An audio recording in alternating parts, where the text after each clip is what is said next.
Azərbaycanda 2024-cü ildə əhali arasında ölümün əsas səbəbləri açıqlanıb. Globalinfo.az məlumat verir ki, bu haqda xəbər Dövlət Statistika Komitəsinin Azərbaycanda qadınlar və kişilər məcmuəsində öz əksini tapıb. Qeyd edilib ki, ən çox ölüm qan dövranı sisteminin xəstəlikləri səbəbindən olub. Bu səbəbdən ölən insanların 16.017 nəfəri qadın və 17.119 nəfəri isə kişidir. Ən az ölüm isə bəzi infeksiyon və parazitar xəstəliklər səbəbindən olub.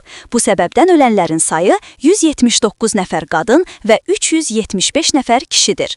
Ölümün əsas səbəbləri arasında siyahıda yeni törəmələr, 9681 nəfər, travmalar, zəhərlənmələr və xarici səbəblərin təsirinin digər nəticələri, 2714 nəfər, həzm sisteminin xəstəlikləri, 1964, tənəffüs sistemi xəstəlikləri, 1450 nəfər yer alıb. Başqa xəstəliklər səbəbindən ölənlərin sayı isə 9307 nəfər olub.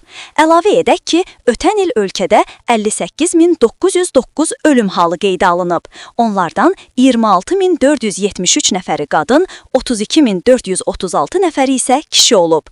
2023-cü illə müqayisədə əhalinin hər 1000 nəfərinə düşən ölüm halı azalaraq 5,9-dan 5,8-ə düşüb.